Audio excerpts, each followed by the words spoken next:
Senator Hume. Thank you, Mr President. My question is also for the Minister for Finance, representing the Treasurer, Senator Cormann, and may I also extend my congratulations on his new appointment. Can the Minister provide an update to the Senate on the implementation of the government's plan for jobs and growth? Minister representing the Treasurer, Senator Cormann.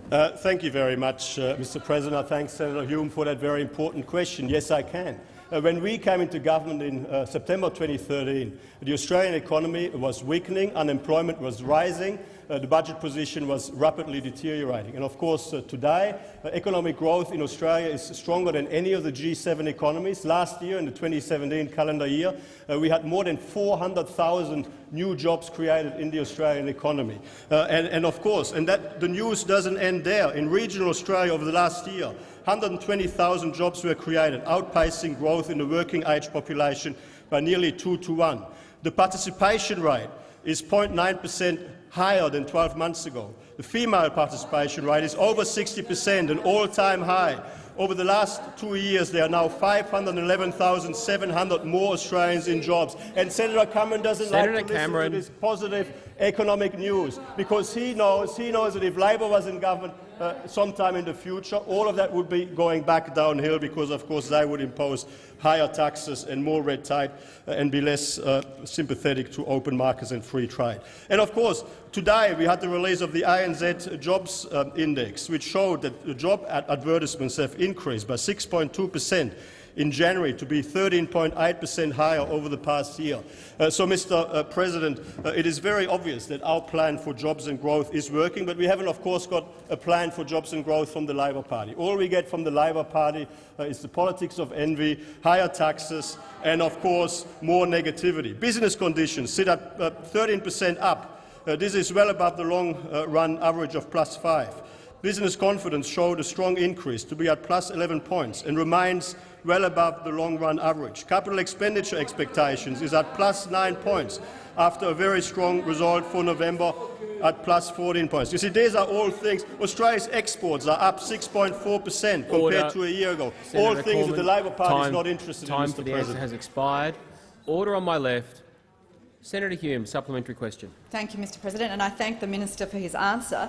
Can he now advise the Senate, please, what is next on the government's agenda to progress its commitment to a stronger economy and to more jobs? Senator Cormann. Thank you very much. And the senator at the back there says, "I will perhaps a little bit of wages growth." Well, you know what? Wages are actually growing above inflation. And if the senator on the Labor side was really interested in stronger wages growth, he would vote in favour of business tax cuts, because any sensible economist will tell you that a lower, more competitive business tax rate will boost investment, will boost productivity and will increase real wages over time.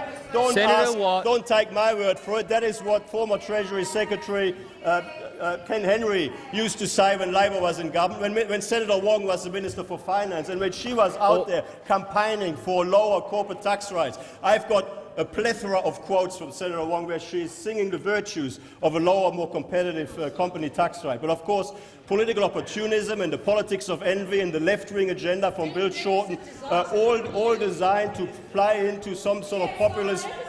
Well, here is the news, Mr. President. We will continue to work for business to be more successful so they can hire more people and pay. Order. Before I call Senator Hume, it is the first day back. If I could ask for slightly more order during answers. Senator Hume, a final supplementary question. Thank you, Mr President. Can the Minister now advise the Senate what are the risks to the successful implementation of the government's plan for the economy and for jobs? Senator Cormann. Thank you very much, Mr President. The biggest risk is that the Leader of the Opposition, Mr Shorten, continues to put political opportunism, the politics of envy, an increasingly socialist agenda ahead of the best interests of the Australian people.